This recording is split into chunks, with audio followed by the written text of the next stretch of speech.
இன்றைய வேத ஆராய்ச்சி வேளையிலும் பங்கு பெற இருக்கும் உங்கள் அனைவரையும் தூய மத்தேயு தமிழாலய சார்பிலே வாழ்த்துகிறேன், வரவேற்கிறேன். இப்போதும் இன்றைய வேத ஆராய்ச்சி நேரத்தை தேவன் தாமே ஆசீர்வதிக்கும்படியாக நாம் ஜெபம் செய்வோம். எங்கள் அன்பின் தகப்பனே, இந்த நாளுக்காகவும் இந்த வேளைக்காகவும் உம்மை நன்றியோடு ஸ்தோத்திரிக்கிறோம். இம்மட்டுமாக நீர் எங்களை காத்தமைக்காகவும் வழிநடத்தி வந்தமைக்காகவும் உமக்கு நன்றி செலுத்துகிறோம். இன்றைய வேத ஆராய்ச்சி நேரத்திற்காக நாங்கள் ஜெபிக்கின்றோம். ஆவியானோர் தாமே நீர் இந்த வேளையை பொறுப்பேற்று எங்களை வழி நடத்தியறலும். இன்றும் செய்தி அளிக்க இருக்கின்ற உம்முடைய தாசரை மறைத்து உம்மை வெளிப்படுத்தியறலும். இப்போதும் நாங்கள் பாட இருக்கின்ற பாடல்கள் மூலமாக உம்மை ஆராதிக்கவும் துதிக்கவும் உதவி செய்தறலும். உம்முடைய வேதத்தில் உள்ள இரகசியங்களை நாங்கள் காணும்படி எங்களுடைய ஆன்மீக கண்களையும் உம்முடைய வேத சத்தியங்களை நாங்கள் கேட்கும்படி எங்களுடைய ஆன்மீக செவிகளையும் திறந்தருளும். இயேசுவின் மூலம் ஜெபிக்கிறோம் எங்கள் ஜீவனுள்ள நல்ல பிதாவே, ஆமேன். தேவனுடைய நாமத்திற்கு மகிமையுண்டாக. இந்த வேத ஆராய்ச்சி வேலைக்கு ஆரம்பமாக நாம் யாவரும் கிறிஸ்தவ ஆராதனை கீதங்களிலே 327வது பாடலை பாடுவோம். பாடலின் 327.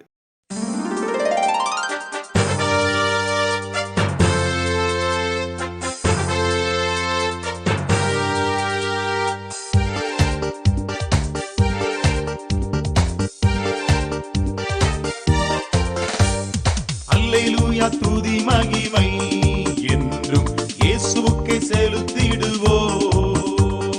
அல்லேலூயா, துதி மகிமை என்றும் இயேசுவுக்கே செலுத்திடுவோம். அல்லேலூயா, அல்லேலூயா, அல்லேலூயா, அல்லேலூயா, அல்லேலூயா, அல்லேலூயா. அல்லேலூயா, துதி மகிமை என்றும் இயேசுவுக்கே செலுத்திடுவோம்.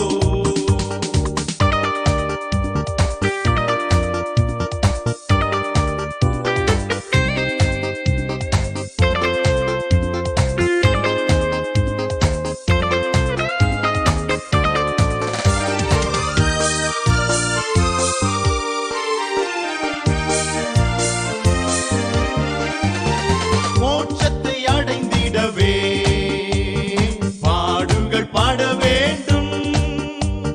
மோட்சத்தை அடைந்திடவே பாடுகள் பாட வேண்டும்.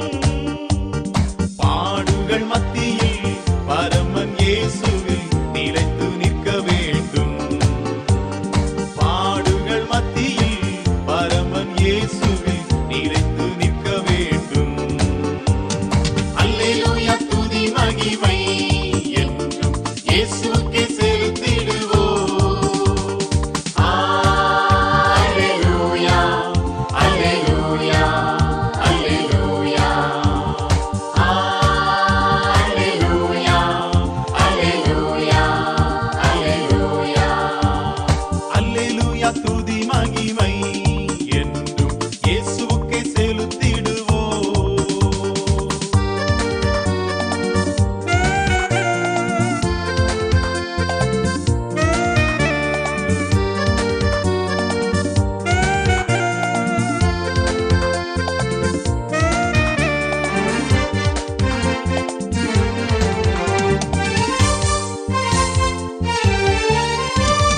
ஜெபத்திலே தாரித்திருந்து அவர் சித்தம் நிறைவேற்று.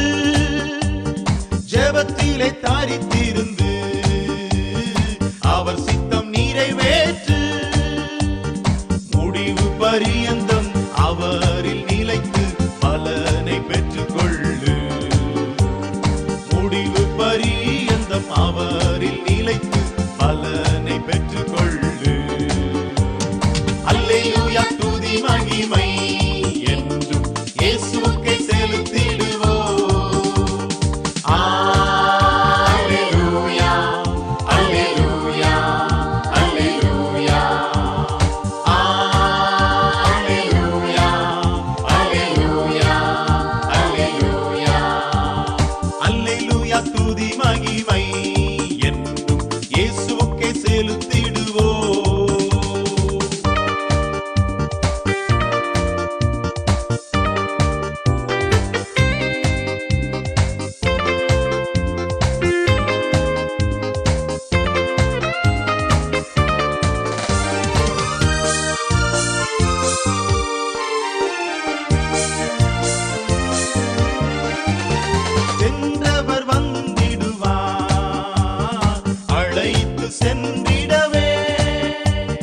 சென்றவர் வந்திடுவார் அழைத்து சென்றிடவே அவருடன் சென்றிட ஆயத்தமாவோம் மகிமையில் சேர்ந்திடவே அவருடன் சென்றிட ஆயத்தமாவோம் மகிமையில் சேர்ந்திடவே அல்லேலூயா துதி மகிமை என்றும் இயேசுவுக்கே செலுத்திடுவோம் அல்லேலூயா துதி மகிமை என்றும் இயேசுவுக்கே செலுத்திடுவோம் அல்லேலூயா அல்லேலூயா அல்லேலூயா அல்லேலூயா அல்லேலூயா அல்லேலூயா அல்லேலூயா துதி மகிமை என்றும் இயேசுவுக்கே செலுத்திடுவோம் இப்போதும் வேத பாடம் வாசிக்கப்படும். இன்றைய வேத ஆராய்ச்சிக்கென்று தெரிந்து கொள்ளப்பட்ட வேத பகுதி ரோமருக்கு எழுதின நிருபம் 14ஆம் அதிகாரம் வசனங்கள் 19 முதல் 23 முடிய. Today's Bible reading is taken from Romans chapter 14 verses from 19 to 23. ரோமர் 14ஆம் அதிகாரம் 19ஆம் வசனம் முதல். ஆனபடியால் சமாதானத்துக்கு அடுத்தவைகளையும் அந்நியோனிய பக்தி விருத்தி உண்டாக்கத்தக்கவைகளையும் நாடக்கடவோம். போஜனத்தின் நிமித்தம் தேவனுடைய கிரியை அழித்து போடாதே. எந்த பதார்த்தமும் சுத்தமுள்ளதுதான், ஆனாலும் இடறல் உண்டாக புசிக்கிறவனுக்கு அது தீமையாயிருக்கும். மாம்சம் புசிக்கிறதும் மதுபானம் பண்ணுகிறதும் மற்றெதையாகிலும் செய்கிறதும் உன் சகோதரன் இடறுகிறதற்காவது தவறுகிறதற்காவது பலவீனப்படுகிறதற்காவது ஏதுவாயிருந்தால் அவைகளில் ஒன்றையும் செய்யாமல் இருப்பதே நன்மையாயிருக்கும். உனக்கு விசுவாசம் இருந்தால் அது தேவனுக்கு முன்பாக உன்மட்டும் இருக்கட்டும். நல்லதென்று நிச்சயித்த காரியத்தில் தன்னை குற்றவாளியாக்காதவன் பாக்கியவான். ஒருவன் சமுசெய்யப்படுகிறவனாய் புசித்தால் அவன் விசுவாசம் இல்லாமல் புசிக்கிறபடியினால் ஆக்கணைக்குள்ளாக தீர்க்கப்படுகிறான். விசுவாசத்தினாலே வராத யாவும் பாவமே. வாசிக்கும்படியாக தெரிந்து கொள்ளப்பட்ட வேத பகுதி வாசித்தாயிற்று. அறிவிப்புகள். இன்றைய வேத ஆராய்ச்சி கூட்டத்திலும் பங்கு பெற்று கொண்டிருக்கின்ற உங்கள் அனைவரையும் ஆண்டவராகிய இயேசு கிறிஸ்துவின் இனிய நாமத்திலே வாழ்த்தி வரவேற்கிறேன். இன்றைய வேத ஆராய்ச்சி கூட்டத்திலும் நம்ம மத்தியிலே தேவனுடைய செய்தியை பகிர்ந்து கொள்ள இருக்கும் ரெவரண்ட் டாக்டர் ஸ்டான்லி ஜோன்ஸ் அவர்களை ஆலய சார்பிலே வாழ்த்தி வரவேற்கிறேன். அவர்கள் பூனாவில் இயங்கி வரும் யூபிஎஸ்ஸிலே நியூ டெஸ்டமெண்ட் டிபார்ட்மெண்ட்டிலே ப்ரொஃபஸராக இருந்து தேவனுடைய ஊழியங்களை செய்து வருகிறார்கள். திரும்பவும் தேவனுடைய நாமத்திற்கு மகிமை உண்டாக நாம் யாவரும் கிறிஸ்தவ ஆராதனை கீதங்களிலே 344வது பாடலை பாடுவோம். பாடலன் 344.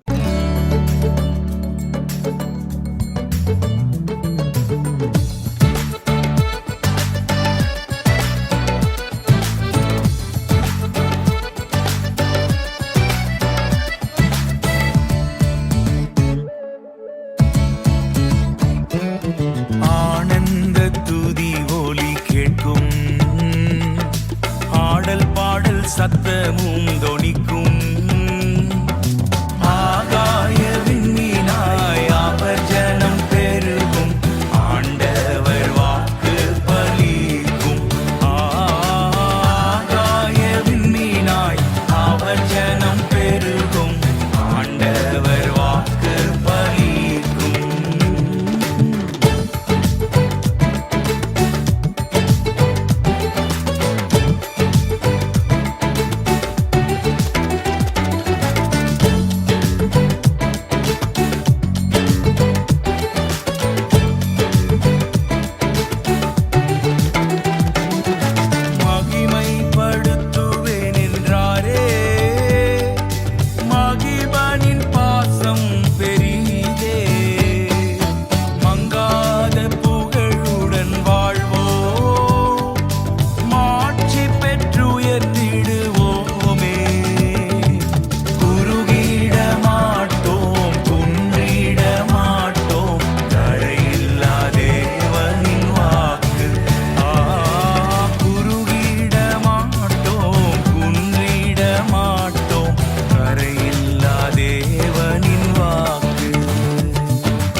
சத்தமும் தொனிக்கும்.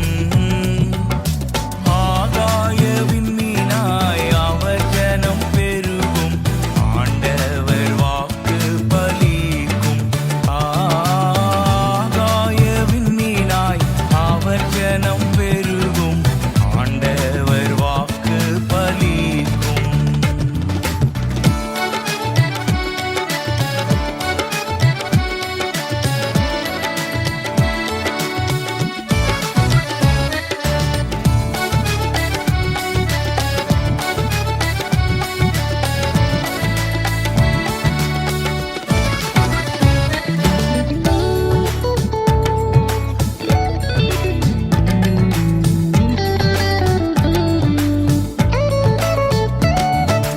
யாக்கோபு நடுங்கிடுவானோ,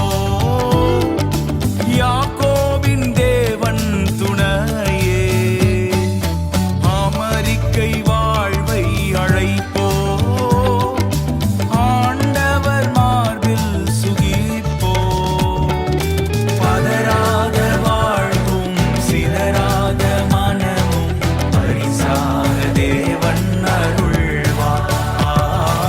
பதறாத வாழ்வும் சிதறாத மனமும் பரிசாக தேவன் அருள்வார். ஆனந்த துதி ஒலி கேட்கும், ஆடல் பாடல் சத்தமும் தொனிக்கும். ஆகாய விண்மீனாய் அவர் ஜனம் பெருகும், என் ஆண்டவர் வாக்கு பலிக்கும். ஆகாய விண்மீனாய் அவர் ஜனம் பெருகும், ஆண்டவர் வாக்கு பலிக்கும். ஆகாய விண்மீனாய் அவர் ஜனம் பெருகும், என் ஆண்டவர் வாக்கு பலிக்கும்.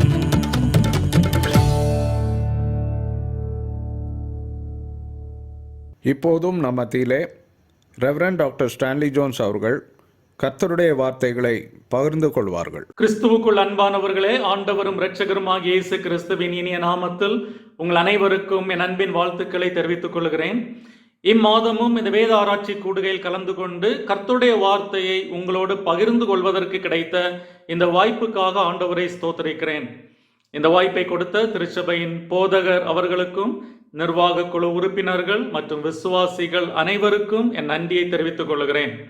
கடந்த முறை நாம் ரோமர் 14ஆம் அதிகாரம் 13-18 வசனங்களிலிருந்து அன்பு நியாயம் தீர்ப்பதில்லை, அன்பு சக விசுவாசிகளின் ஆவிக்குரிய வளர்ச்சிக்கு தடையாகவோ முட்டுக்கட்டாகவோ இருக்காது என்ற பாடத்தை கற்றுக்கொண்டோம்.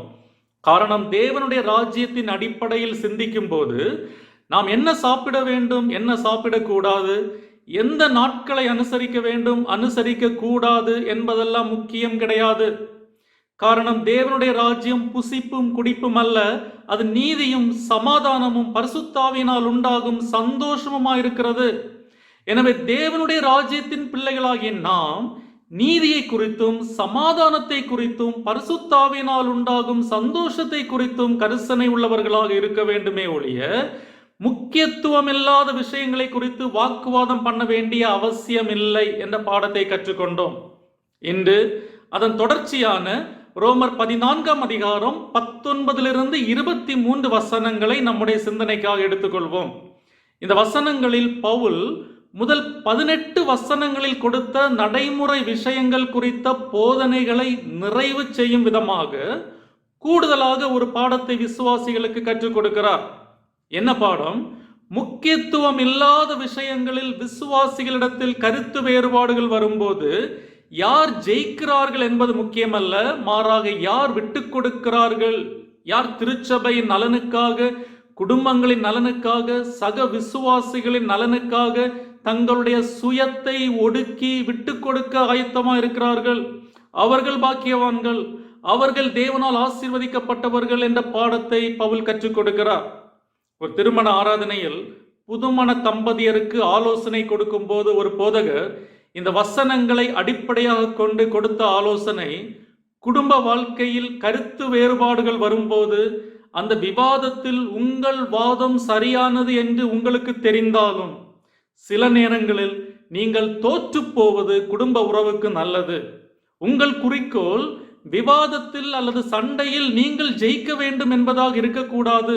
உங்கள் குறிக்கோள் உங்கள் குடும்ப உறவில் நீங்கள் ஜெயிப்பதாக இருக்க வேண்டும் என்று போதித்தார். அது எவ்வளவு உண்மை இல்லையா? ஒரு கிறிஸ்தவ ஐக்கியத்தில் வாக்குவாதங்களும் கருத்து வேறுபாடுகளும் வரும்போது யார் சரியான வாதத்தை வைக்கிறார்கள், யார் ஜெயிக்கிறார்கள் என்பதல்ல, யார் திருச்சபையின் நலனுக்காக, குடும்பங்களின் நலனுக்காக தங்கள் நிலையை விட்டுக் கொடுக்க ஆயத்தமாக இருக்கிறார்களோ அவர்கள்தான் வெற்றி பெற்றவர்கள், அவர்கள்தான் தேவனால் ஆசீர்வதிக்கப்பட்டவர்கள். பொதுவாக நாம் எல்லா விவாதத்திலும் ஜெயிக்க வேண்டும் என்று விரும்புகிறோம், ஜெயிக்கிற பக்கம் இருக்கவே ஆசைப்படுகிறோம். ஆனால் நாம் ஒரு விவாதத்தில் ஜெயிப்பதை விட நம்முடைய உறவில் ஜெயிப்பது அதை விட முக்கியமானது என்பதை மறந்துவிடக் கூடாது. ரோமர் 14ஆம் அதிகாரத்தில் பவுல் உணவு மற்றும் நாட்களை அனுசரித்தல் குறித்த பிரச்சனையை எடுத்து கையாளும் போது அவர் கொடுக்கும் இறுதி ஆலோசனை, இந்த விஷயத்தில் யார் சரியானவர்கள் என்பது முக்கியமல்ல, யார் மற்றவர்களுக்கு இடரல் இல்லாமல் இருக்கிறார்கள் என்பதுதான் முக்கியம். எந்த மாம்சமும் தீட்டுள்ளதல்ல, எல்லா உணவும் சுத்தம் உள்ளதுதான் என்பதை பவுல் ஒத்துக்கொள்கிறார். ஆனால் மாம்சம் சாப்பிடுவது ஒரு சகோதரனுக்கு இடரல் உண்டாக்கினால் நான் அதை சாப்பிட மாட்டேன் என்பது பவுலின் முடிவு. நான் செய்வது சரியாக இருந்தாலும், அதாவது யூத முறைப்படி தயாரிக்கப்படாத மாம்சம் சாப்பிடுவது பாவம் இல்லை என்றாலும், அது மற்றவர்களுக்கு இடரலாக இருந்தால் நான் தோற்கிற பக்கம் இருக்கவே விரும்புகிறேன் என்பது பவுலின் வாதம். காரணம், இங்கு யார் சரியானவர்கள் என்பதை விட யார் மற்றவர்களை கட்டி எழுப்புகிறார்கள் என்பதுதான் முக்கியம்.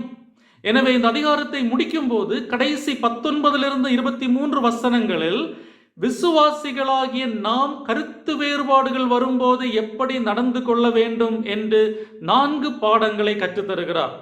அவைகளை நாம் தொடர்ந்து பார்க்கலாம். 1, நாம் கற்றுக்கொள்ளுகிற முதல் பாடம், விசுவாசிகளாகிய நாம் தெய்வீக உறவுகளை தொடர முன்னுரிமை கொடுக்க வேண்டும்.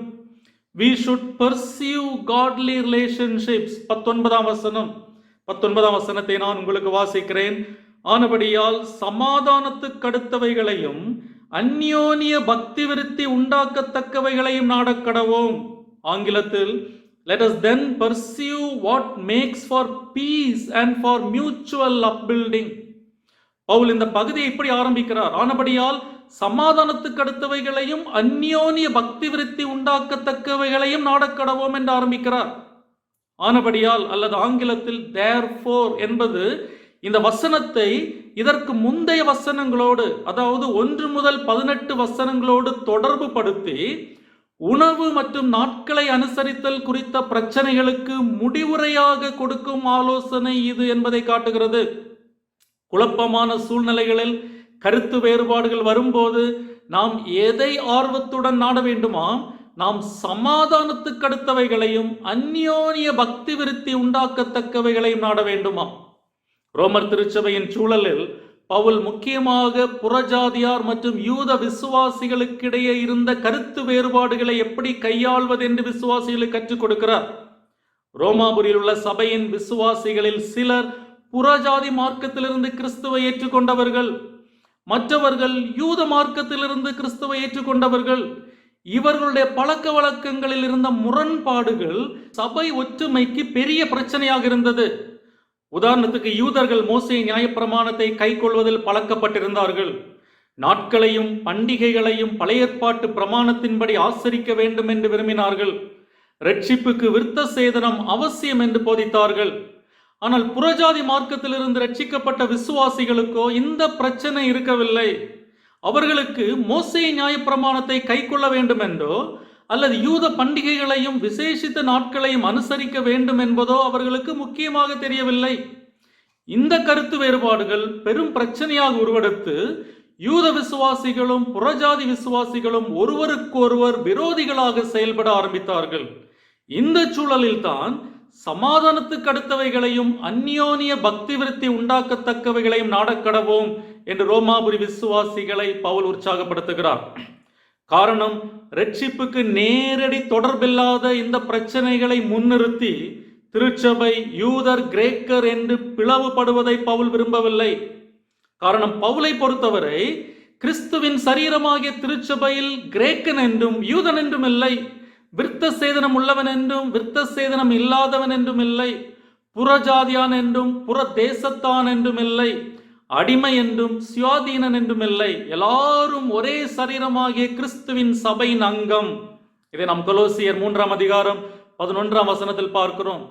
எனவே 2ஆம் நிலை விஷயங்கள் திருச்சபையை பிளவுபடுத்துவதற்கு நாம் இடம் கொடுக்க கூடாது என்பது பவுலின் வாதம்.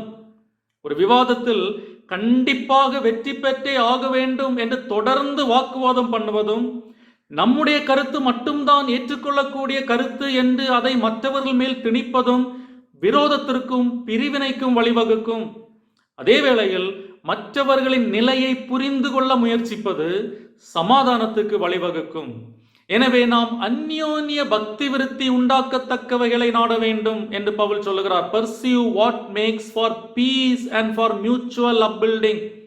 இங்கு பக்தி விருத்தி என்று மொழிபெயர்க்கப்பட்டுள்ள வார்த்தை ஒரு கட்டிடத்தை கட்டி எழுப்புவது என்று அர்த்தம் கொள்ளும் ஒய்கோடோமே என்ற கிரேக்க வார்த்தையிலிருந்து வருகிறது. ஆங்கிலத்தில் இந்த வார்த்தை பெரும்பாலும் பில்டிங் அப் அல்லது அப் பில்டிங் என்று மொழிபெயர்க்கப்பட்டிருக்கிறது. ஆனால் தமிழில் பக்தி விருத்தி என்று மொழிபெயர்க்கப்பட்டிருக்கிறது. காரணம், புதிய ஏற்பாட்டில் இந்த வார்த்தை மற்றவர்களின் ஆவிக்குரிய வாழ்க்கையை கட்டி எழுப்புகிற செயல் என்ற அர்த்தத்தில் உருவகமாக பயன்படுத்தப்படுகிறது. கட்டி எழுப்புதல், பக்தி விருத்தி உண்டாக்குதல் இன்று சபைக்கு எவ்வளவாக தேவைப்படுகிறது இல்லையா? நாம் கிறிஸ்துவுக்காக செய்யும் எதுவும், நம்முடைய வரங்களை பயன்படுத்துவது உட்பட எதுவும் மற்றவர்களின் ஆவிக்குரிய வாழ்க்கையை கட்டி எழுப்ப பயன்படுத்தப்பட வேண்டும் என்பது பவுலின் வாதம். இந்த அதிகாரத்தின் 19ஆம் வசனத்தை ரோமர் 14ஆம் அதிகாரத்தின் திறவுகோல் வசனம் என்று வேத பண்டிதர்கள் கருதுகிறார்கள். எனவே பவுல் சொல்வது போல விசுவாசிகளாகிய நாம் ஆவிக்குரிய உறவுகளை கட்டி காப்பதற்கு முன்னுரிமை கொடுக்க வேண்டும். நம் செயல்கள், நம் பேச்சு, நம் நடக்கை பிற விசுவாசிகளுடனான நல் உறவை கட்டி எழுப்புகிறதா? திருச்சபை ஐக்கியத்தை கட்டி எழுப்புகிறதா? சக விசுவாசிகளின் பக்தி விருத்திக்கு அது உதவுகிறதா? சக விசுவாசிகளுடனான நல் உறவுக்கு நம்மால் முடிந்த எல்லாவற்றையும் நாம் செய்ய வேண்டும். இரண்டாவதாக பவுல் கற்றுக் கொடுக்கும் பாடம், விசுவாசிகளாகிய நாம் தெய்வீக முன்னுரிமைகளை காத்துக்கொள்ள வேண்டும். விசுவாசிகளாகிய நாம் தெய்வீக முன்னுரிமைகளை காத்துக்கொள்ள வேண்டும். We should preserve godly priorities. 20-21 வசனங்கள், 20-21 வசனங்களை நான் உங்களுக்கு வாசிக்கிறேன். போஜனத்தின் நிமித்தம் தேவனுடைய கிரியையை அழித்து போடாதே. எந்த பதார்த்தமும் சுத்தம் உள்ளதுதான், ஆனாலும் இடரல் உண்டாக புசிக்கிறவனுக்கு அது தீமையாயிருக்கும். மாம்சம் புசிக்கிறதும் மதுபானம் பண்ணுகிறதும் மற்றெதையாகிலும் செய்கிறதும் உன் சகோதரன் இடறுகிறதற்காவது தவறுகிறதற்காவது பலவீனப்படுகிறதற்காவது ஏதுவாயிருந்தால் அவைகளில் ஒன்றையும் செய்யாமல் இருப்பதே நன்மையாயிருக்கும். பவுல் இங்கு தேவனுடைய ராஜ்யம் புசிப்பும் குடிப்பும் அல்ல என்று ஏற்கனவே 17ஆம் வசனத்தில் சொன்னதையும், எந்த உணவும் தன்னில் தானே அசுத்தமானது அல்ல என்று 14ஆம் வசனத்தில் சொன்னதையும் விசுவாசிகளுக்கு மறுபடியும் நினைவுபடுத்த, எந்த பதார்த்தமும் சுத்தமுள்ளதுதான் என்ற வார்த்தைகளை இங்கு பயன்படுத்துகிறார். ஆனால் இதில் உள்ள பிரச்சனை, எந்த உணவும் சுத்தமுள்ளதுதான் என்ற உண்மை எல்லா உணவையும் எப்போது வேண்டுமானாலும் எப்படி வேண்டுமானாலும் சாப்பிடலாம் என்ற அர்த்தம் அல்ல. எனவே உடனடியாக எந்த பதார்த்தமும் சுத்தமுள்ளதுதான், ஆனாலும் இடரல் உண்டாக புசிக்கிறவனுக்கு அது தீமையாயிருக்கும் என்று எச்சரிக்கிறார். அதாவது எல்லா உணவும் சுத்தமுள்ளதுதான் என்று விசுவாசத்தில் பலம் உள்ளவர்கள் நம்புகிறார்கள்.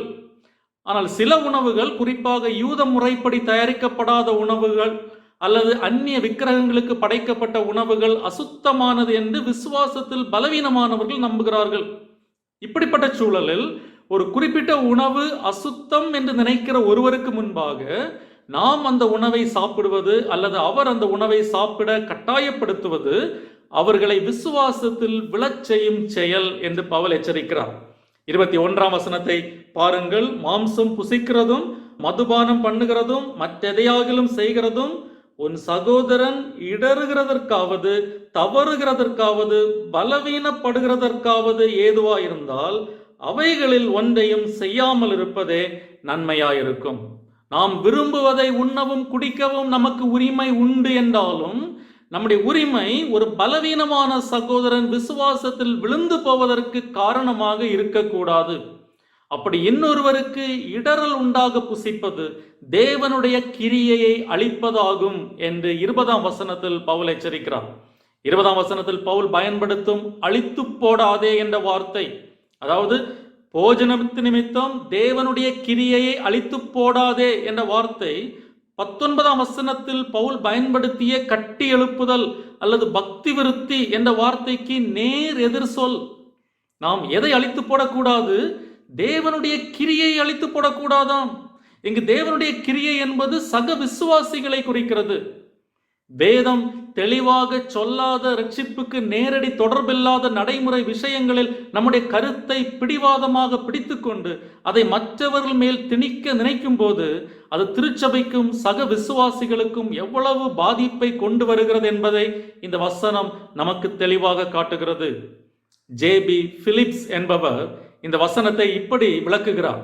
Surely we shouldn't wish to undo God's work for the sake of a plate of meat என்கிறார்.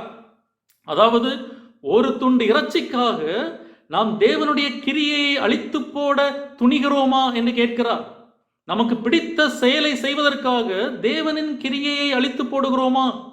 ஒருவருக்கொருவர் சகித்து கொள்ளக்கூடிய சின்ன சின்ன நடைமுறை விஷயங்களில் நம்முடைய கருத்தை திணிக்க விரும்பி எத்தனை முறை நாம் குழப்பங்களுக்கும் சண்டை சச்சரவுகளுக்கும் இடம் கொடுத்திருக்கிறோம்.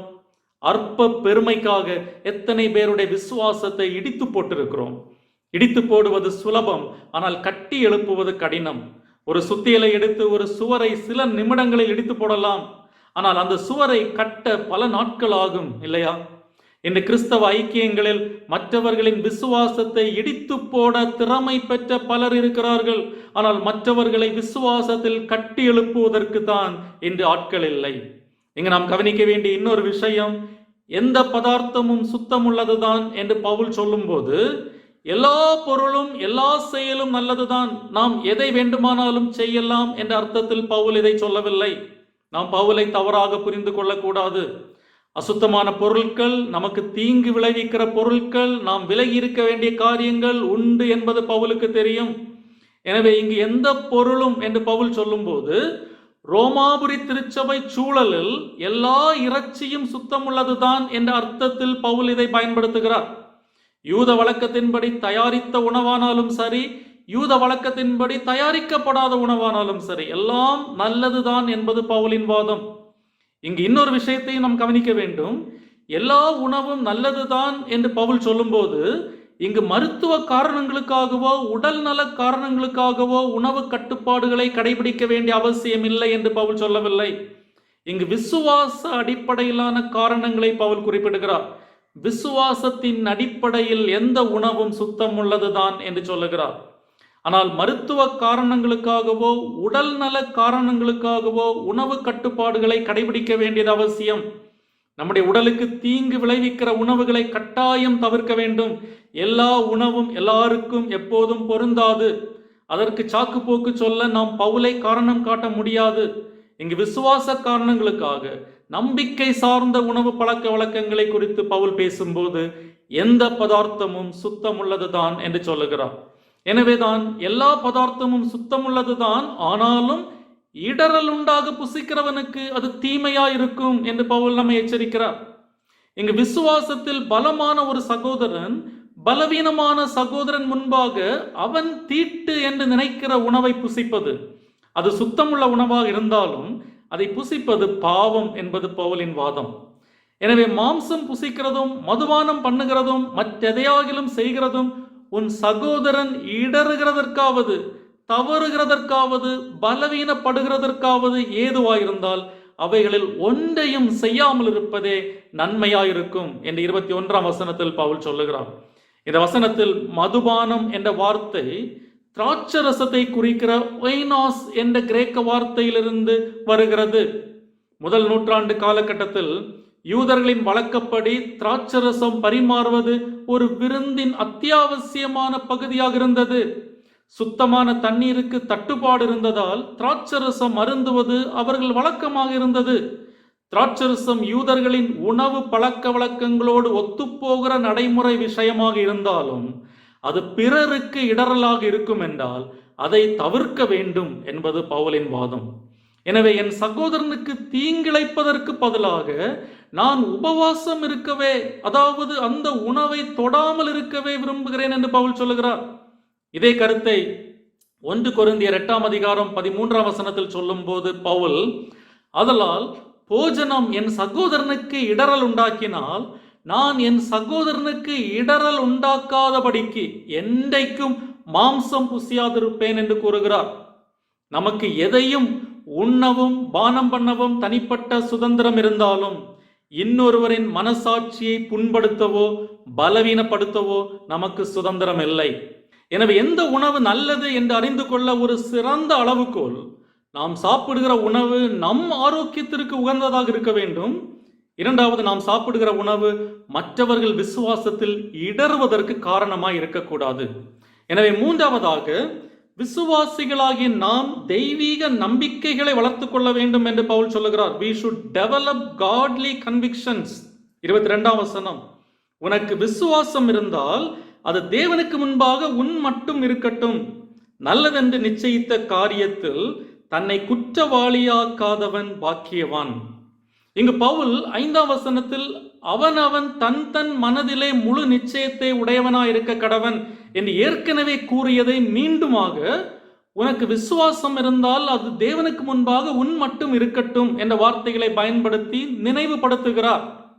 உங்கள் விசுவாசத்தை மற்றவர்கள் மீது திணிக்காதீர்கள் என்பது பவுலின் வாதம். இங்கு விசுவாசம் என்பது கிறிஸ்துவை நம்புகிற விசுவாசம் என்று அர்த்தம் அல்ல. கிறிஸ்துவில் உள்ள விசுவாசத்தை உங்களோடு மாத்திரம் வைத்துக் கொள்ளுங்கள் என்று பவுல் ஒருபோதும் சொன்னதில்லை. உங்கள் விசுவாசத்தை மற்றவர்களுக்கு தெரிவியுங்கள், அறிவியுங்கள் என்றுதான் சொல்லி இருக்கிறார். ஆனால் இங்கு உனக்கு விசுவாசம் இருந்தால் அது தேவனுக்கு முன்பாக உன் மட்டும் இருக்கட்டும் என்று பவுல் சொல்லும் போது, விசுவாசம் என்று பவுல் எதை குறிப்பிடுகிறார்?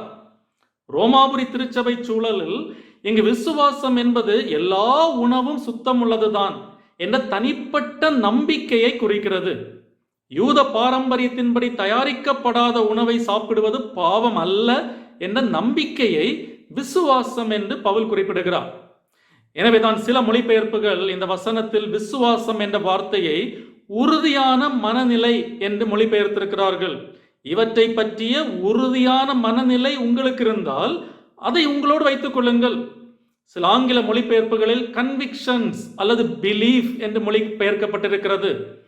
எனவே இங்கு பவுல் விசுவாசம் என்ற வார்த்தையை மற்ற இடங்களில் பயன்படுத்துவது போல கிறிஸ்துவில் உள்ள விசுவாசத்தை குறிக்க பயன்படுத்தவில்லை என்பதை நாம் புரிந்து கொள்ள வேண்டும். உங்கள் விசுவாசத்தை உங்களோடு மட்டும் வைத்துக் கொள்ளுங்கள் என்று பவுல் சொல்லும்போது, எல்லா உணவும் சுத்தமானதுதான் என்ற தனிப்பட்ட நம்பிக்கையை உங்களோடு வைத்துக் கொள்ளுங்கள். அதை நீங்கள் மற்றவர்கள் மீது திணிக்க வேண்டிய அவசியமில்லை. எல்லா உணவும் சுத்தமுள்ளதுதான், எல்லா நாட்களும் விசேஷித்த நாட்கள் தான் என்ற உங்கள் கருத்து தவறானது அல்ல. ஆனால் அதை நீங்கள் மற்றவர்கள் மீது திணிக்கும் போது அது சில விசுவாசிகளை, குறிப்பாக புதிய விசுவாசிகளை புண்படுத்தும் என்பதால் அந்த கருத்தை உங்களோடு வைத்துக் கொள்ளுங்கள் என்று பவுல் பலமான விசுவாசிகளை கேட்டுக்கொள்கிறார். இன்றைய சூழலில் லெந்து நாட்களில் உபவாசம் இருக்க வேண்டுமா, அசைவம் சாப்பிடுவதை தவிர்க்க வேண்டுமா, நம்மை அலங்கரித்துக் கொள்வது அவசியமா என்ற விவாதங்கள் பெருகி இருப்பதை நாம் பார்க்க முடிகிறது. இதற்கு பவுலுடைய போதனையை மாதிரியாக எடுத்தால் இது அவரவர் தனிப்பட்ட நம்பிக்கை சார்ந்த விஷயம். இதில் ஒரு நிலை சரியானது என்றும் இன்னொரு நிலை தவறானது என்றும் கிடையாது.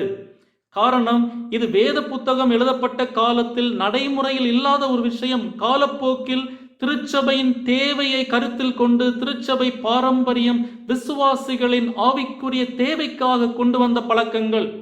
எனவே இது அவரவர் தேவை சார்ந்த விஷயம், அவரவர் நம்பிக்கை சார்ந்த விஷயம். உபவாசம் தேவை என்று நினைப்பவர்கள் உபவாசம் இருப்பது நல்லது. அது ஒரு ஆவிக்குரிய ஒழுக்கம். வருடத்தில் குறிப்பிட்ட நாட்கள் நம்மை ஒடுக்கி தேவனோடு கிட்டி சேர்வதற்கு இது ஒரு நல்ல வாய்ப்பு. முடிந்தவர்கள் எல்லாம் அப்படி செய்வது நல்லது. ஆனால் என் பழக்கம்தான் சிறந்தது என்று மற்றவர்கள் மேல் அதை திணிப்பதும், என்னை போல் இல்லாதவர்களை நான் சிறுமையாக பார்ப்பதும் தவறு. அதை நாம் தவிர்க்க வேண்டும். எனவே பவுல் தொடர்ந்து நல்லதென்று நிச்சயித்த காரியத்தில் தன்னை குற்றவாளியாக்காதவன் பாக்கியவான் என்று சொல்லுகிறார். ஆங்கிலத்தில் blessed are those who do not condemn themselves because of what they approve. அதாவது தேர்ந்து தெளிந்து எடுத்த முடிவை செயல்படுத்தும் போது மனசாட்சியின் உறுத்தலுக்கு ஆளாகாதோர் பாக்கியவான்கள். இங்கு பாக்கியவான்கள் என்ற வார்த்தை ஆசீர்வதிக்கப்பட்டவன் என்றும் மொழிபெயர்க்கக்கூடிய வார்த்தை. பாக்கியவான் என்ற வார்த்தை மலை பிரசங்கத்தில், அதாவது மத்தேயு 5ஆம் அதிகாரம் 3-11 வசனங்களில் இயேசு பயன்படுத்திய பாக்கியவான்கள் என்று மொழிபெயர்க்கப்பட்ட மெக்காரியாஸ் என்ற கிரேக்க வார்த்தையிலிருந்து வருகிறது. இந்த வார்த்தைக்கு சந்தோஷம், தேவனுடைய ஆசீர்வாதம் என்றும் அர்த்தம் உண்டு. தங்களை காட்டிலும் கிறிஸ்துவுக்குள்ளான தங்களது சகோதர சகோதரிகள் பற்றி அதிக அக்கறை உள்ளவர்களுக்கு தேவன் தன் ஆசீர்வாதங்களை பொழிகிறார். இங்கு நாம் கவனிக்க வேண்டிய வார்த்தை, நல்லதென்று நிச்சயித்த காரியத்தில் தன்னை குற்றவாளியாக்காதவன் பாக்கியவான் என்று சொல்லும்போது தங்கள் மனசாட்சியின்படி நடக்கிறவர்கள் பாக்கியவான்கள் என்றல்ல. நல்லதென்று நிச்சயித்த காரியத்தில் தன்னை குற்றவாளியாக்காதவன் பாக்கியவான். அதாவது ஆய்ந்து எடுத்த முடிவை செயல்படுத்தும் போது மனசாட்சியின்படி நடக்கிறவன் பாக்கியவான் என்று பவுல் சொல்லுகிறார். நீங்கள் செய்யும் விஷயம் வேதத்தின் அடிப்படையிலானதா என்று ஆராய்ந்து, வேதம் தெளிவாக எந்த கட்டளையும் கொடுக்கவில்லை என்ற தெளிவு உங்களுக்கு இருக்கும் என்றால் அதற்கு பின்பு மற்றவர்களை கருத்தில் கொண்டு தேவனுடைய ராஜ்யத்தை கருத்தில் கொண்டு உங்கள் மனசாட்சியின்படி நடக்கிறவன் பாக்கியவான் என்று பவுல் சொல்லுகிறான். இதை 5ஆம் வசனத்தில் ஒருவன் ஒரு நாளை மற்றொரு நாளிலும் விசேஷமாக எண்ணுகிறான், வேறொருவன் எல்லா நாட்களையும் சரியாக எண்ணுகிறான், அவனவன் தன் மனதிலே முழு நிச்சயத்தை உடையவனாயிருக்க கடவன் என்று பவுல் சொல்லுகிறார். வேதம் தெளிவாக சொல்லுகிற ரட்சிப்பு சம்பந்தப்பட்ட விஷயங்களிலும் ஒழுக்கம் சார்ந்த விஷயங்களிலும் உங்கள் மனசாட்சியின்படி நடவுங்கள் என்று பவுல் சொல்லவில்லை. அப்படி ஒருபோதும் பவுல் சொல்ல மாட்டார். காரணம், அப்படிப்பட்ட விஷயங்களில் நாம் தேவனுக்கு கீழ்ப்படிய வேண்டியது அவசியம், அதில் சமரசம் கிடையாது. ஆனால் இங்கு பவுல் கையாளும் உணவு மற்றும் நாட்களை அனுசரித்தல் குறித்த நடைமுறை பிரச்சனைகளை பவுல் குறிப்பிடுகிறார். இந்த விஷயங்கள் வேதத்தில் தெளிவாக சொல்லப்படாத நடைமுறை பிரச்சனைகள் என்பதால் பவுல் அவன் தன் மனதிலே முழு நிச்சயத்தை உடையவனாயிருக்க கடவன் என்றும், நல்லதென்று நிச்சயித்த காரியத்தில் தன்னை குற்றவாளியாக்காதவன் பாக்கியவான் என்றும் கூறுகிறார். ஆனால் இதே கருத்தை ரட்சிப்புக்கு நேரடி தொடர்புடைய விஷயங்களுக்கு பவுல் சொல்லியிருக்க மாட்டார். உதாரணத்துக்கு, ஒருவன் விபச்சாரம் வேசித்தனம் பாவம் அல்ல என்று நினைக்கிற இடத்தில் ஒவ்வொருவரும் தன் மனதில் நிச்சயித்துக் கொண்டபடி நடக்கட்டும் என்றோ, நல்லதென்று நிச்சயித்த காரியத்தில் தன்னை குற்றவாளியாக்காதவன் பாக்கியவான் என்றோ சொல்லியிருப்பார் என்று நினைக்கிறீர்களா? இல்லை, அப்படி சொல்லியிருக்க மாட்டார். காரணம், விபச்சாரம் வேசித்தனம் பாவம் என்று வேதம் தெளிவாக சொல்லுகிறது. அதை யார் செய்தாலும் பாவம் தான், அதில் சமரசம் கிடையாது. அதே போல ஒரு சபையில் சிலர் விசுவாசத்தினால் நீதிமான்களாக்கப்பட்டோம் என்று விசுவாசிக்கிறார்கள், மற்றவர்கள் நம்முடைய நற்கிரியைகளினால் நீதிமான்களாக்கப்பட்டோம் என்று நினைக்கிறார்கள் என்று வைத்துக் கொள்வோம். பவுல் அவர்களை பார்த்து ஒவ்வொருவரும் தன் மனதில் நிச்சயித்துக் கொண்டபடி நடக்கட்டும் என்றோ, அல்லது நல்லதென்று நிச்சயித்த காரியத்தில் தன்னை குற்றவாளியாக்காதவன் பாக்கியவான் என்றோ சொல்லுவார் என்று நினைக்கிறீர்களா? கண்டிப்பாக இல்லை. காரணம், விசுவாசத்தினால் ரட்சிப்பு என்ற போதனையை வேதம் தெளிவாக போதிக்கிறது, அதில் சமரசம் கிடையாது.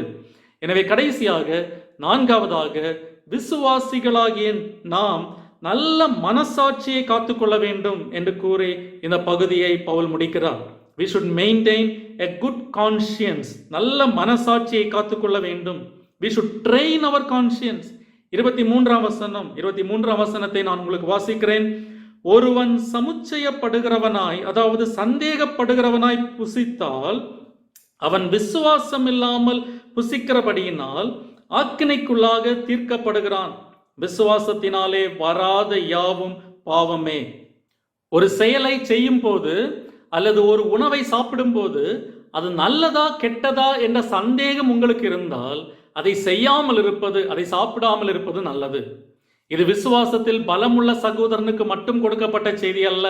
சந்தேகத்தோடு இருக்கிற பலவீனமுள்ள சகோதரனும் பாவத்தில் விழாமல் பார்த்து கொள்ள வேண்டியது விசுவாசத்தில் பலமுள்ள நம்முடைய கடமையும் கூட. ஏற்கனவே நாம் பார்த்த உதாரணத்தை மறுபடியும் இங்கு நினைப்பூட்டுகிறேன். உதாரணத்துக்கு, ஒரு குறிப்பிட்ட மாംസം சாப்பிடுவது தவறு என்று நினைக்கும் ஒரு விசுவாச பிரிவை சார்ந்த ஒருவருக்கு நீங்கள் உணவு பரிமாறும் சூழல் ஏற்பட்டால், அல்லது அவர்களோடு உணவு அருந்தும் சூழல் ஏற்பட்டால், அந்த உணவை அவர்களுக்கு பரிமாறுவதையோ அல்லது அவர்கள் அது குற்றம் என்று நினைக்கும் பட்சத்தில் அவர்களுக்கு முன்பாக அந்த உணவை நீங்கள் சாப்பிடுவதையோ அல்லது அந்த உணவை சாப்பிடுவது தவறு இல்லை என்று உங்கள் கருத்தை அவர்கள் மீது திணிப்பதையோ நீங்கள் தவிர்க்க வேண்டும். காரணம், அது அவர்கள் மனசாட்சியை பாதிக்கும். அவர்கள் மனசாட்சிக்கு விரோதமாக அதை சாப்பிட்டால் அவர்கள் குற்றம் உள்ளவர்களாகி விடுகிறார்கள். எனவே அவர்களை கட்டாயப்படுத்தக்கூடாது. கூடுமானால் அவர்களை ஆதாயப்படுத்திக் கொள்வதற்காக நீங்களும் அதை சாப்பிடாமல் இருப்பது நல்லது. காரணம், மனசாட்சியின் கட்டளைகளை மீறுவதும் ஒரு விதத்தில் பாவம்தான். மனசாட்சியின் கட்டளைகளை மீறுவதும் ஒரு விதத்தில் பாவம்தான். எனவே காலப்போக்கில் வேத வசனத்தை கிரமமாய் கற்றுக்கொள்வதன் மூலமும் பரிசுத்தாவியானவர் நம் இருதயங்களில் செயல்பட நாம் இடம் கொடுப்பதன் மூலமும் நம் மனசாட்சியை நாம் பயிற்றுவிக்க வேண்டும்.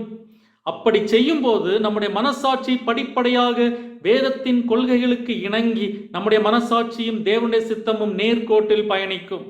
நாம் நம்முடைய மனசாட்சியை மீறாமல் இருப்பது கிறிஸ்தவ வாழ்வுக்கு எவ்வளவு அத்தியாவசியமானது என்பதற்கு இந்த வசனம் முக்கியமான திறவுகோல் வசனம்.